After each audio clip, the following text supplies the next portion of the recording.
जीवन में कुछ हासिल करने के लिए शास्त्रों में 3 चीजें बताई हैं कि इनके उपाय से कुछ भी हासिल हो सकता है। वो 3 चीजें हैं मणि, मंत्र और औषधि। वो चीजें हैं मणि, मंत्र और औषधि। अभी आप लोग साधना करने बैठे हो तो मंत्र के सहयोग से आप लोग मनोवांछित को पढ़ने की कोशिश कर रहे हो, मनोवांछित को पाने की कोशिश कर रहे हो। लेकिन मणि यानी रत्न, देखो कई लोग रत्न धारण करते हैं। रत्नों में उन ग्रहों की ऊर्जा को स्वयं में रखने की ताकत है जिन ग्रहों के बल से आप मन चाहा शक्ति प्राप्त कर सकते हो। इसलिए पुखराज है, नीलम, पन्ना, मूंगा, मोती, ऐसी चीजों का लोग उपयोग करते हैं जिसको मणि कहते हैं। जैन धर्म के भगवती सूत्र में, बौद्ध धर्म के धम्म पद में, वेदों में, सब जगह इन रत्नों के बारे में अलग अलग प्रकार से विवरण है और पुष्टि है कि मणि यानी रत्न मन चाहा काम करता है। तीसरा है औषधि। औषधि यानी विभिन्न प्रकार के ऐसे वस्तु जिन वस्तुओं को प्राप्त करके मनोवांछित सिद्ध होते हैं। हम जितने चीज यूज करते हैं घर में, खास करके बहनें जो रसोई में उपयोग करती है, वो हर चीज डर मिटाने वाला, दुख मिटाने वाला, समृद्धि को आकर्षित करने वाला। रसोई में जो चीज भी आप खाते हो, राई से लेके, जीरा से लेके, सौंफ से लेके, इलायची से लेके, दालचीनी, तेज पत्ती से लेके, मसाला में उपयोग होने वाला मिर्च, नमक से लेके, हर चीज दुख का निवारण और समृद्धि को आकर्षित करने वाली सभी दिव्य औषधियां हैं जो भोजन में हम लोग उपयोग करते हैं। सब में कोई ना कोई शक्ति है। मैंने पहले एक वीडियो भी डाला कि होटलों में जो मिश्री और सौंफ देते हैं, जैसे खाना होने के बाद एक कटोरे में हर होटल में रखा रहता है मिश्री सौंफ। भोजन करने के बाद मिश्री सौंफ खाओगे तो आपका शुक्र बलवान होगा, और जिसका शुक्र बलवान होगा वो निश्चित समृद्ध और सुखी होगा। ये अपने आप ही वो व्यवस्था प्रकृति का बना हुआ है। होटलों में इसको समझ के कोई रखता नहीं है, उसको मालूम भी नहीं है। वो तो परंपरा सब रख रहे हैं, वो भी रख रहा है, हम भी सब खा रहे हैं, हम भी खा रहे हैं, हमको मालूम ही नहीं कि इसमें ऐसी शक्ति है। तो ऐसी चीजों में सबसे सरल अगर कोई चीज है तो हमारे अवचेतन मन को, हमारे अंदर के शक्तियों को आंख के द्वारा देखने वाली चीजों से भरना। देखो मंदिर जाते हैं हम, या तो देवी होगी या देवता, दो में एक ही है। किसी भी मंदिर में जाओ, या तो उधर देवी होगी या देवता। देवी यानी स्त्री, देवता यानी पुरुष। लक्ष्मी, सरस्वती, काली, पार्वती, छिन्नमस्ता, धूमावती।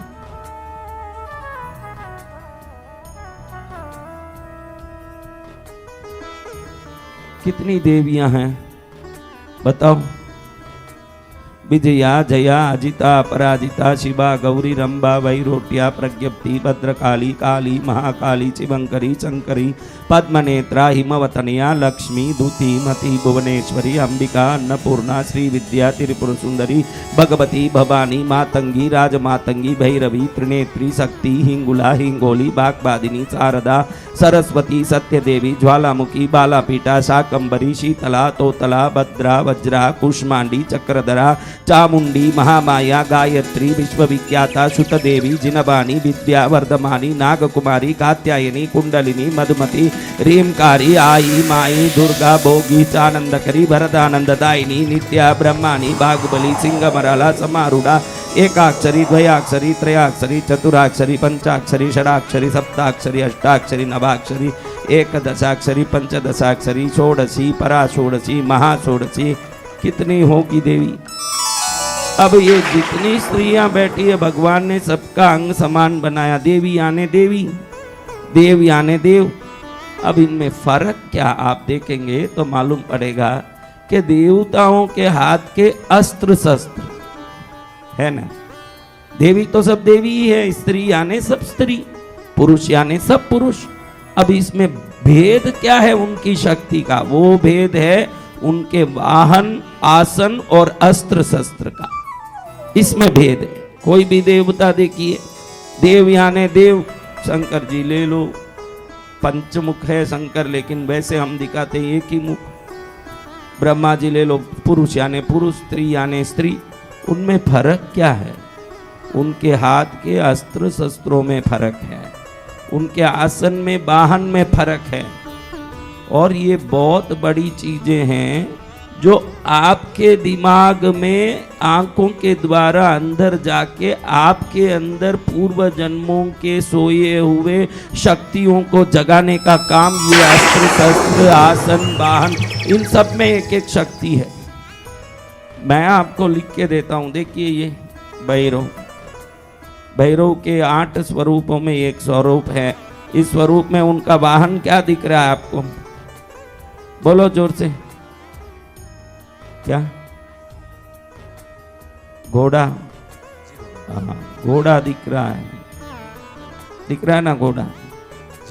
आपको बता दूं कि सुबह उठ के रोज घोड़े का अगर चित्र देखते हो आप, ये सब हमारे दिमाग के अंदर घुस के अवचेतन मन को जगाते हैं। आपको मालूम नहीं है, मैंने आपको परसों 10 दिन पहले बोला था कि किसी का पेशाब रुक जाए, किसी भी हालत में नहीं लगे पेशाब, भाई रुक गया पेशाब, गर्मी के कारण कई बार पेशाब रुक जाता है आदमी का, निकल नहीं पाता पेशाब, तो बाथरूम का नल खुला छोड़ोगे ना, वो नल से पानी जाने के दृश्य को आप देखो, अधिक से अधिक 1 मिनट के अंदर आपको पेशाब लग जाएगा। अब वो नल में पानी आप करके देखो, ये किसी भी पेशाब रुके हुए को बताओ, आपका पूरा जीवन अवचेतन मन के खेल से चलता है। आपको पता ही नहीं है कि आपका अवचेतन मन कैसे कैसे आपके जीवन को निर्धारित करता है। अब देखो, कहीं बाथरूम में पानी जा रहा है नल में, आपके शरीर को उससे क्या संबंध? जब भी पानी का बहाव देखोगे, आपके अंदर पानी बहाने की शक्ति आ जाएगी, इसलिए पेशाब निकलने लगता है। आपका अवचेतन मन उस काम से जुड़ता है। आप ये समझो कि आपका अवचेतन मन कैसे आप काम से जुड़ता है। एक घोड़ा जो देखेगा, वो कैसा भी आलसी हो, कैसा भी नालायक हो, अगर 21 दिन तक रोज देखेगा तो 22वें दिन वो ऐसे दौड़ेगा कि अपना काम करने में सबसे आगे होगा। ये ज्यादातर देवता देखो, या तो गाय पर रहेंगे, बैल पर।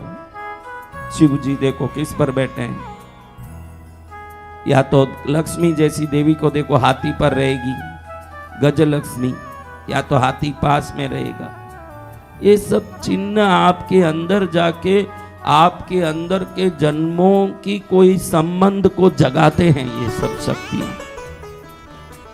कोई ऐसा व्यक्ति मुझे हर प्रकार से सुख चाहिए, वो नास्तिक हो, क्योंकि पूजा आजकल बहुत कम लोग कर रहे हैं, अधिकतर भगवान है या नहीं इस चर्चा में लगे हैं। उनको पता नहीं है कि भगवान है या नहीं, इन बातों को छोड़ के इन मूर्तियों के साथ जुड़ के चलेंगे तो इन मूर्तियों के चिन्ह, अस्त्र शस्त्र, आसन, वाहन आदि हमारे अवचेतन मन को जगा के हमको संसार का सर्वोत्तम पद, सुख, यश और वैभव देने की शक्ति रखते हैं। इनमें वो ताकत है जिसको आज अंग्रेजी लोग मानते हैं, विदेशों में इसको साइको सिंबॉलिज्म बोलते हैं। साइको सिंबॉलिज्म यानी ऐसे चिन्हों का दर्शन कर करके रोज उन शक्तियों को प्राप्त करके मन चाहे लक्ष्य तक पहुंचना, इसको साइको सिंबॉलिज्म बोलते हैं। अभी आप लोग लक्ष्मी की साधना में बैठे हो, तब मुझे ये बात याद आया, सरस्वती में लक्ष्मी में फर्क क्या है महाराज? सरस्वती वीणा पुस्तक लेके बैठी है, लक्ष्मी कमल लेके बैठी है तो दोनों स्त्री के, एक स्त्री है न एक पुरुष है, दोनों स्त्री है। एक कमल लेके बैठी है, एक वीणा पुस्तक लेके बैठी है। आपको पता है कि ये कमल है क्या? देखो आपको बताता हूँ। इस संसार में यश में आप मैं जो जो बोलूं, अगर उसमें लगता है तो हाथ ऊंचा करना। आप इस संसार में यश में सबसे ऊपर होना चाहते हो क्या? धन में ऊपर होना चाहते हो क्या? सुख में ऊपर होना चाहते हो क्या? आरोग्य में ऊपर होना चाहते हो क्या? सब में ऊपर होना चाहते हो तो गुरु उच्च का हो तो ही ये संभव है। जन्म कुंडली में गुरु उच्च का, देव गुरु बृहस्पति की बात कर रहे हैं, गुरु उच्च का हो तो ही संभव है। गुरु कहाँ उच्च का होता है पता है आपको? पुष्य नक्षत्र में उच्च का होता है गुरु। किस में उच्च का होता है? पुष्य नक्षत्र में। पुष्य नक्षत्र में गुरु उच्च का, जब भी पुष्य नक्षत्र आता है तो गुरु उच्च का होता है। इसलिए गुरु पुष्य का और रवि पुष्य का तो अभी थोड़े दिन पहले महत्व मैंने समझाया। पुष्य गुरु उच्च का होने का स्थान है और रवि पुष्य में अगर साधना करोगे, कोई अच्छा काम शुरू करोगे तो पुष्य में गुरु उच्च का होता है और रवि में सूर्य है, तो सूर्य गुरु की दृष्टि से हर काम सिद्ध होंगे। इसलिए रवि पुष्य का महत्व मैंने पहले भी बताया आपको कि रवि पुष्य का ऐसे महत्व है। अब आपको बताऊं कि पुष्य में गुरु उच्च का होता है। जिसका गुरु उच्च का होगा इस संसार का सबसे सुखी आदमी होगा। वो सबसे सुखी, हर प्रकार से सुख, यानी कोई एक सुख नहीं। अभी तुम लोगों को एक सुख आ रहा है तो 3 दुख आ रहा है अलग अलग टाइप का, उसको ये सुख की सुख आएगा। जिसको पुष्य में गुरु उच्च का होने के बाद, तो ये पुष्य नक्षत्र का जो चिन्ह है, पुष्य नक्षत्र का, नक्षत्रों के चिन्ह के बारे में मैंने बहुत बार बोला है। पुष्य नक्षत्र का चिन्ह है कमल। क्या? अब लक्ष्मी किसको लेके बैठी है?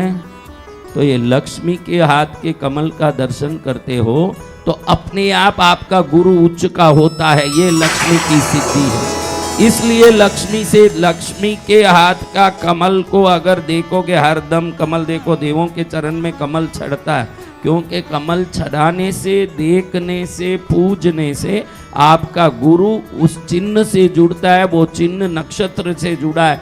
कमल सदा गुरु को ऊंचा करता है। किसको ऊंचा करता है? हाँ, और ध्यान रखना, पुष्य नक्षत्र है शनि का नक्षत्र। किसका नक्षत्र? पुष्य नक्षत्र है शनि का, लेकिन उसमें गुरु उच्च के होते हैं तो शनि और गुरु का सहयोग होता है। कितना भी पुष्य नक्षत्र में उस समय जन्मा हुआ वो जातक, अपनी जिंदगी में शनि के ऊपर गुरु की दृष्टि पड़ गई, यानी जीवन में दुख क्या है ये कभी जानेगा ही नहीं। वो सदा सुख में मजा लेगा, उसको मालूम ही नहीं पड़ेगा कि दुख क्या चीज है मेरे जिंदगी में। और ये जो चिन्ह है कमल का, ये पुष्य नक्षत्र में कर्क राशि में आता है। इसमें आता है कर्क राशि। हाँ, कर्क राशि चंद्र का। अब चंद्र गुरु की युक्ति कोई गजकेसरी योग कहते हैं। कौन सा योग? गजकेसरी। अब देखो, ये कमल को देखने मात्र से पुष्य में गुरु उच्च का होता है। नक्षत्र शनि का होने से शनि के ऊपर गुरु की दृष्टि पड़ के शनि की जितनी बाधा है उसको समाप्त करता है। और ये नक्षत्र चंद्र की राशि में होने से चंद्र गुरु की युक्ति से गजकेसरी योग भी होता है। एक लक्ष्मी का फोटो का दर्शन, मूर्ति का दर्शन करने मात्र से राशि का, नक्षत्र का और ग्रह का इतना प्रभाव खाली वो कमल देखने से मिलता है। हाँ, वो हमको पता भी नहीं चलता कि हम क्या देख रहे हैं और उसकी शक्ति कितनी है, हमको पता तक नहीं चलता। एक एक चिन्ह कितने हमारे दिमाग में काम करते हैं। देखो, माँ देवी शेर पर बैठी है, आप देखो हाथ में त्रिशूल लेके बैठी है। हाँ, है ना, त्रिशूल चक्र सब लेके बैठी है, सिंह बागन पर खड़ी है कि नहीं माता जी? त्रिशूल लेके देवी पार्वती खड़ी रहती है। त्रिशूल क्या है? देखो, आज भी दुनिया में आपके ऊपर कोई भी जादू टोना करने की कोशिश करेगा, आपकी जिंदगी बर्बाद करने की कोई कोशिश करेगा, और तिराहा पर ही जाके करेगा। आपने सुना होगा 3 रोड जहाँ होते हैं एक जगह सम्मिलित, वो चौराहा 4 रोड वाला, तिराहा 3 रोड वाला जगह, उस जगह पर जाके ही वो कुछ भी करता है। ये जगह जो है तिराहा का, वो राहु का स्थान होता है। 3 रोड जहाँ एकत्रित होते हैं वहाँ राहु का स्थान होता है, और राहु ही तंत्र मंत्र के असर किसी पर डालने वाला ग्रह है। आपके जीवन में किसी की आपत्ति आ रही है तो वो राहु से ही आएगी। और भगवती भी त्रिशूल लेके बैठी है। क्या लेके बैठी है? त्रिशूल। हाँ, देवी दुष्टों का दलन करने वाली, शुंभ निशुंभ का वध करने वाली, चंड मुंड का वध करने वाली माँ हाथ में त्रिशूल लेके बैठी है। इधर तांत्रिक भी तिराहे पर ही जाके सब तंत्र क्रिया करता है, ये भी त्रिशूल लेके बैठी है। इसका अर्थ क्या है? आपके जीवन में जितनी भी तकलीफ आते हैं उसका मूल कारण राहु ग्रह से वो योग जो मंत्र तंत्र का असर आपके जीवन में आ रहा है। तो ये त्रिशूल लेके उसमें भी 3 है, तिराहे में कितना है? 3। उधर मंत्र तंत्र होता है ना, आप पर दुख आता है, इसके हाथ में भी त्रिशूल है। वो त्रिशूल आपके सामने आने वाले सभी विपत्ति आपत्तियों को नाश करके राहु के दुष्प्रभाव से आपको बचाता है। इसलिए जो त्रिशूल का दर्शन करेगा दुष्टों के दुष्क्रियाओं से सदा मुक्त रहेगा। उसको किसी के कोई प्रकार के तंत्र मंत्र जीवन में काम नहीं करेंगे। ये वो त्रिशूल की शक्ति है। आप समझ रहे हो? तो चक्र का अलग चिन्ह का प्रभाव है, शंख का अलग प्रभाव है। विष्णु के हाथ में शंख है। शंख को बराबर देखते रहो। आप जब भी एग्जाम में जा रहे हो, इंटरव्यू में जा रहे हो, कहीं भी जा रहे हो, रोज बराबर विष्णु के दर्शन करके, चरण वंदन करके, फिर उस शंख को 1 मिनट तक अपलक नेत्र से देख के फिर जाओ और अपनी कर्म और अपने प्रयत्न को बराबर करते रहो। आजकल आपका प्रयत्न पूरा व्यवस्थित हो, परिश्रम अच्छा भी हो, तो कंपटीशन का जमाना होने से मिलना मुश्किल हो गया पद और नौकरियां। लेकिन जब ये शंख को बराबर देख के अपने कर्म को, परिश्रम को व्यवस्थित करोगे, ये शंख आपको विजय दिला के ही रहेगा। शंख के चिन्ह में विजय की शक्ति है। क्या शक्ति है? विजय की शक्ति बहुत। तो ये सभी चिन्हों में एक एक ताकत है, लेकिन इन सभी चिन्हों के ऊपर काम करता है आपका भाग्य। क्या काम करता है? भाग्य। अब भाग्य में आपको जो भी लेना है वो 4थे स्थान से मिलेगा। मैंने बताया 4थे स्थान से आपको भाग्य में जो लिखा है 4थे स्थान से मिलेगा। कौन से स्थान से? 4थे स्थान से। 4था स्थान आपके पूर्व पुण्य, पुरुषार्थ, पूजा का फल और पूर्वजों की कृपा। पुरुषार्थ, पुण्य, पूर्वजों का भक्ति और पूजा, चारों पू, ये चारों पू को दिलाने वाला शक्ति है 4th स्थान। 12 जो आपकी कुंडली के 12 स्थान हैं, 12 में भी 12 आदित्य निवास करते हैं। उनका काम है ये। देखो, आपको पता है कि भाई एक एक मेरे जन्म कुंडली में स्थान है, वहाँ कोई ग्रह बैठे हैं, ये बैठे हैं, लेकिन शायद आपको पता नहीं है कि आपके 12 स्थानों में 12 आदित्य निवास करते हैं।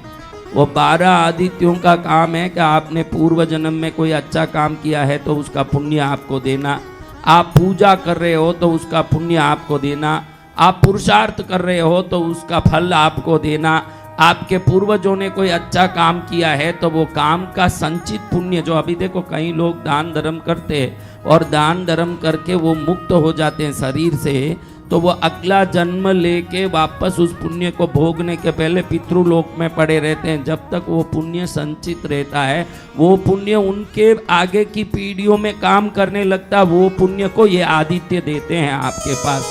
वो आपका मेहनत का नहीं, आपके बाप का मेहनत का पुण्य। कोई बोले कि बाप का मेहनत हमको कैसे काम करेगा? पूर्वजों का आशीर्वाद भी काम करता है। इस प्रकार से आदित्य उस फल को लेके आपके जीवन में देते हैं। 12 आदित्य हैं। कितने? 12। ये 12वां आदित्य आपके पुण्य के, पाप के फल को आपको देते हैं। मैंने पहले ही बताया कि वैशाख महीने के अक्षय तिथियों में द्रौपदी को अक्षय पात्र मिला और वो अपने वनवास में अपने पति के साथ साथ हजारों लोगों को खिलाने की ताकत सूर्य देव से उस अक्षय पात्र से प्राप्त की। 17 जित को श्यामंतक मणि सूर्य देव से मिला और ये भी अपने जन्म से चौथे महीने में ही वो श्यामंतक मणि पाए, और द्रौपदी भी अपने जन्म के महीने से चौथा महीना वैशाख महीने में ही वो अक्षय पात्र को धारण किया, सूर्य देव से प्राप्त किया। आपके जीवन में भी आपके जन्म से चौथे महीने में ही आपका भाग्य छुपा हुआ है। आपके जन्म महीने में कोई लेना देना नहीं है। आपका भाग्य किधर छुपा है? चौथे महीने में। तो आप क्या जानते हो कि आपका जन्म महीना कौन सा है? जानते हो? हिंदी में जानते हो, इंग्लिश वाला नहीं, वो तो अभी इसमें काम नहीं करता। हाँ,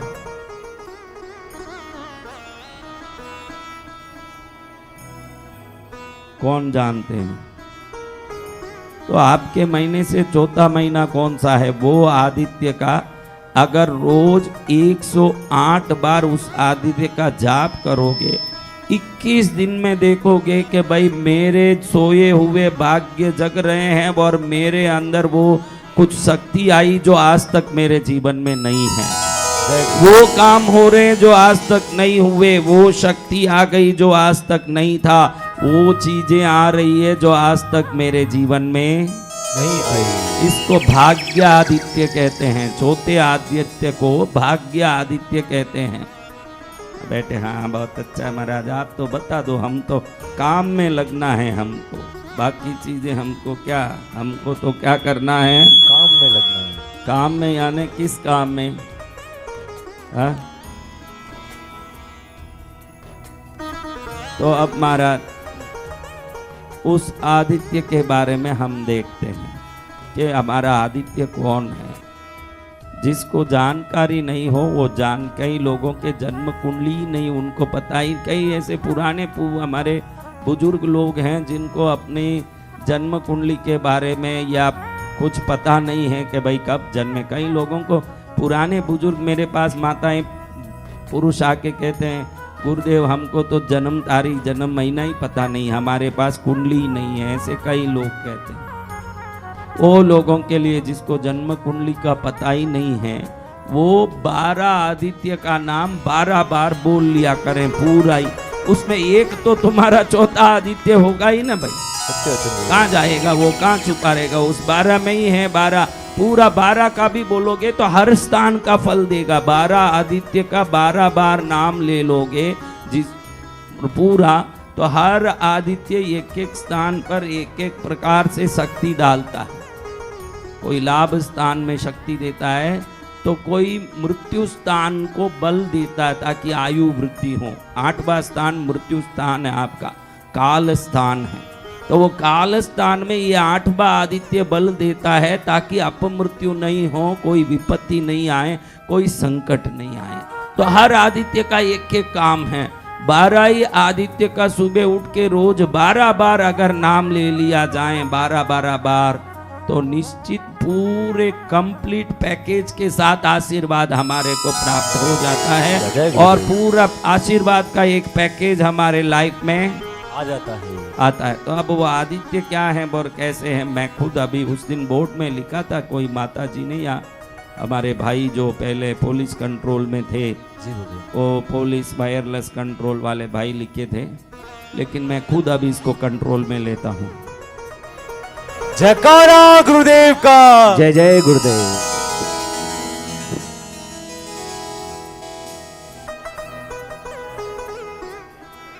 हेलो, बोलिए परम पूज्य सदगुरु भगवान राष्ट्रीय संत श्री बसंत विजय जी महाराजा की जय। कृपा सिद्धू गुरुदेव की कृपा बरस रही है।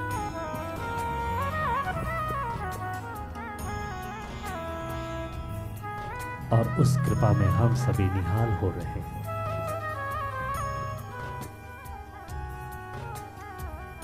जय जय गुरुदेव।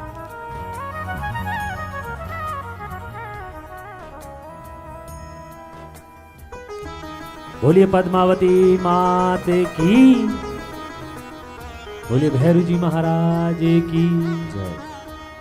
करुणामय करुणा सागर गुरुदेव समय समय पर संसारियों को जगाने के लिए सतत रूप से अनवरत रूप से हमें अपनी साधना के माध्यम से जागृति देते हैं और हमारे जीवन में मंगल कैसे हो, बस यही प्रेरणा देकर हमें ऊर्जावान बनाते हैं।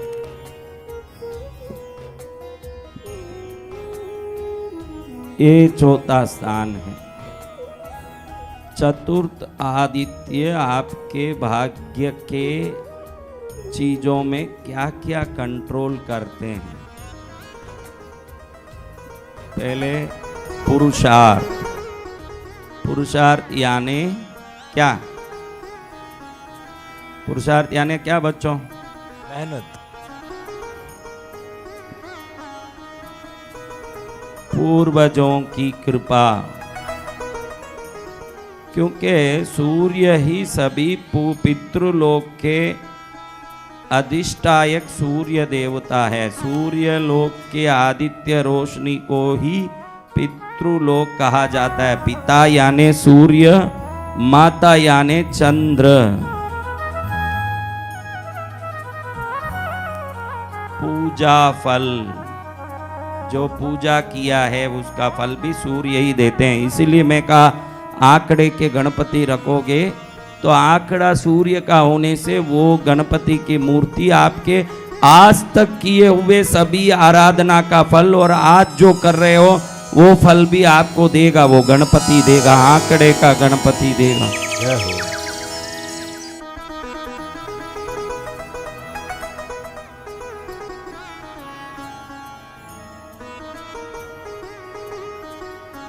जो पुण्य आपने किए हैं उसका फल, पूजा फल, पुण्य फल, पूर्वजों की कृपा और पुरुषार्थ, चारों पू पू है। पू पू ये चार फल देता है ये आदित्य शक्ति। अब देखते हैं कि पहले आदित्य कौन है। पहला महीना कौन सा बेटा? चैत्र के आदित्य कौन है?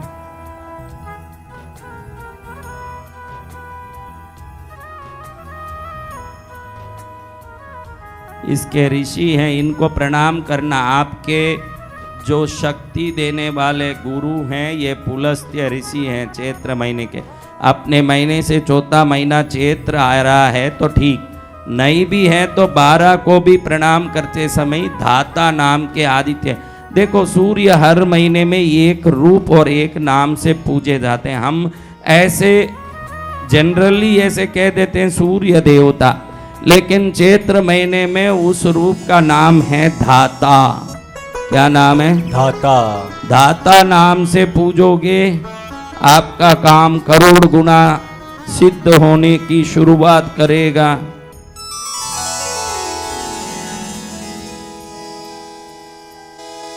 ये दिखा दिया बेटे, दिखाया क्या?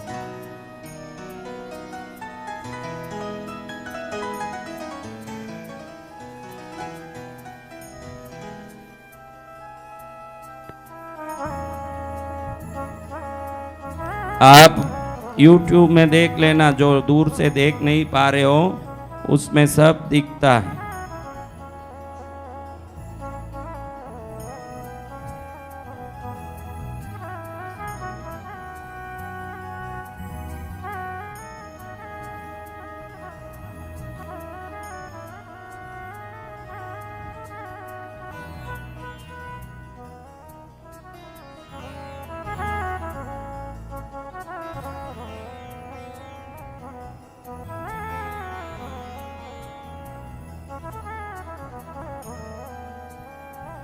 इन ऋषियों को प्रणाम करोगे तो आपका भाग्य गुरु कृपा से फलित हो जाएगा, आपका जीवन सफल हो जाएगा।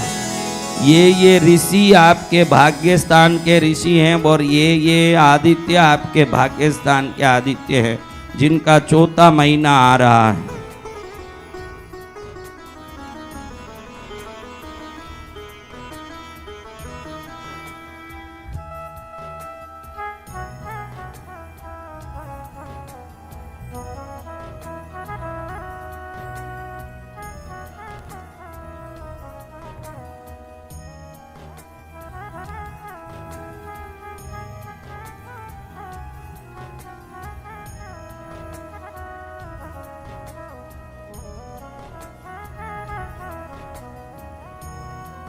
इसको ले लियो बेटा,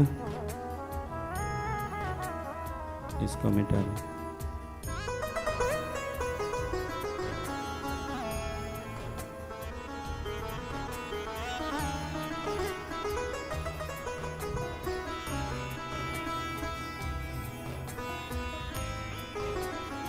ये कौन सा महीना चल रहा है? ये जो नाम लिख रहा हूं वो आदित्य का नाम है, इंद्र। श्रावण का आदित्य है इंद्र।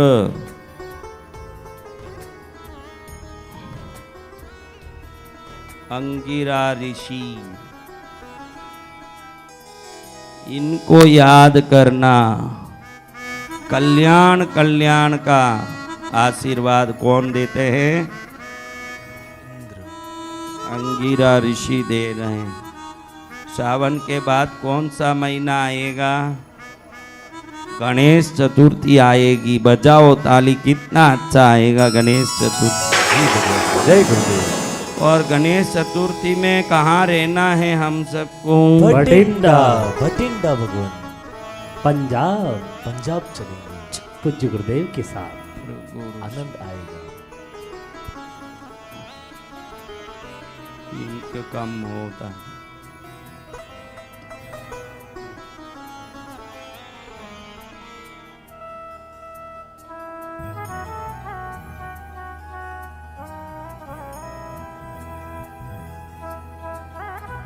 बारहों बोलना, बारहों नाम बोल दिया। हर स्थान का जो जन्म कुंडली में फल है, कोई लाभ स्थान है तो कोई काल स्थान है तो कोई बहन भाइयों का स्थान है, व्यापार स्थान है।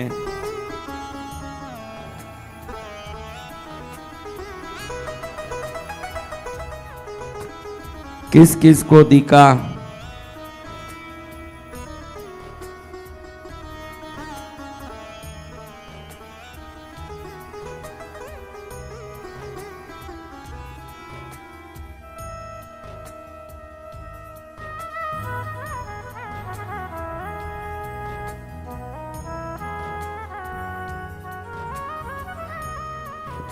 चैत्र महीने में कौन जन्मे हैं? उनका चौथा महीना है आषाढ़। उनके हैं वरुण, आदित्य और वशिष्ठ ऋषि। वैशाख महीने में कौन जन्मे? अर्यमा आदित्य है, पुलह ऋषि। ज्येष्ठ महीने में कौन जन्मे? ज्येष्ठ, ज्येष्ठ महीने का भाद्रपद महीने के विवस्वान नाम के आदित्य वर भृगु ऋषि। आषाढ़ महीने में कौन जन्मे?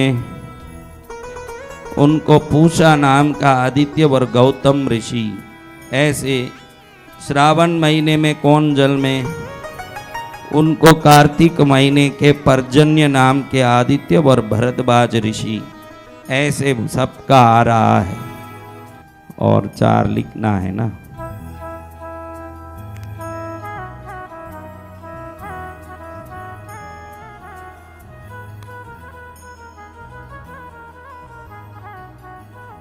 ये नंबर मिटा बस इधर।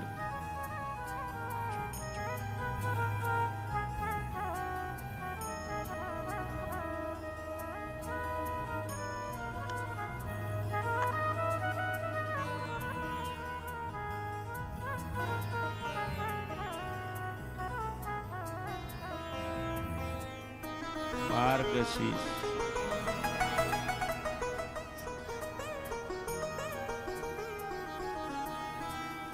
नाम का आदित्य, कश्यप ऋषि।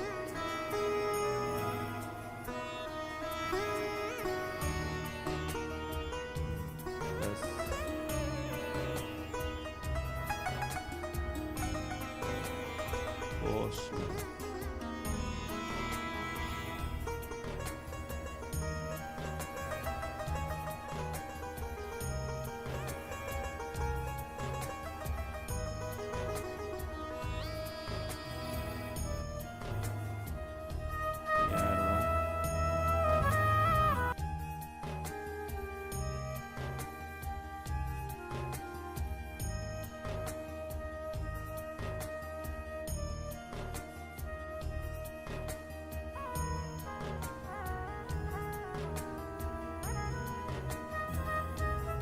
आपके कुंडली में ये गुरु जो ऋषि हैं, आपके पुण्य को और आपके जीवन की सफलता को देने वाले ऋषि हैं।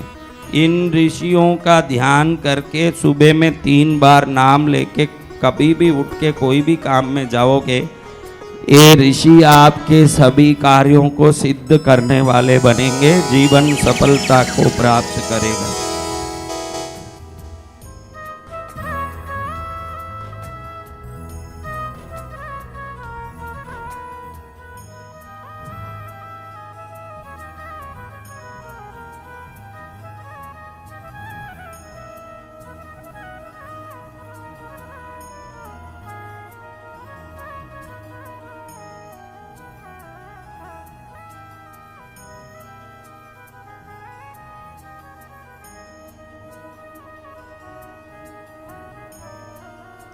अब देखते हैं चैत्र महीने में कौन जन्मे।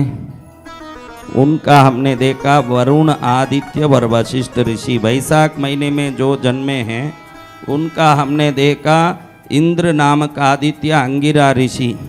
ज्येष्ठ महीने में जो जन्मे हैं उनका है विवस्वान नाम का आदित्य और भृगु ऋषि। आषाढ़ महीने में जो जन्मे उनका पूषा नाम का आदित्य, गौतम ऋषि। श्रावण महीने में कौन जन्मे, उनका पर्जन्य नाम के आदित्य और भरद्वाज ऋषि।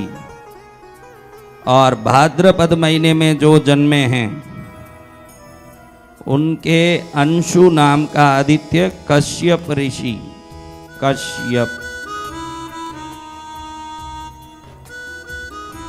कश्यप ऋषि। आश्विन महीने में कौन जन्मे, उनके भग नाम के आदित्य और क्रतु ऋषि। कार्तिक महीने में जो जन्मे हैं उनके त्वष्टा नाम के आदित्य, जमदग्नि ऋषि। मार्गशीर्ष महीने में जो जन्मे हैं उनके विष्णु नाम के आदित्य, विश्वामित्र ऋषि।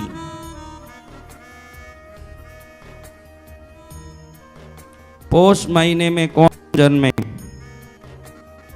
उनके दाता नामक आदित्य और पुलस्त्य ऋषि। लिख लो, दाता आदित्य पुलस्त्य ऋषि। और माघ महीने में जो जन्मे हैं उनका अर्यमा नाम के आदित्य और पुल ऋषि। फाल्गुन महीने में जो जन्मे हैं उनके मित्र नामक आदित्य और अत्रि ऋषि। आप जहाँ जन्मे हो वो महीने को मिला के चौथा महीना, आपका जन्म महीना 1 गिनेंगे, फिर 2, 3, चौथा महीना, ऐसा करके आप अपने भाग्य के महीने के आदित्य का 108 बार जप सुबह में उठ के करें, जिससे सूर्य तेज शरीर में आए, आरोग्य बना रहे। और हमारे पूर्व पूजा, आज करने वाली पूजा, आज की मेहनत, पहले की मेहनत, पूर्वजों की कृपा और पहले संचित किया हुआ पुण्य, चारों आपके जीवन में प्रकट होके ही रहेंगे और जीवन सफल होगा। 108 बार आदित्य का जाप और 3 बार सुबह उठते ही वो ऋषि का नाम स्मरण करें, नमः बोल के। जो ऋषि हैं, पुलस्त ऋषि नमः, पुलह ऋषि नमः, अत्रि ऋषि नमः, वशिष्ठ ऋषि नमः, ऐसे अंगिरा ऋषि नमः, भृगु ऋषि नमः, गौतम ऋषि नमः, भरद्वाज ऋषि नमः, कश्यप ऋषि नमः, क्रतु ऋषि नमः, जमदग्नि ऋषि नमः और विश्वामित्र ऋषि नमः।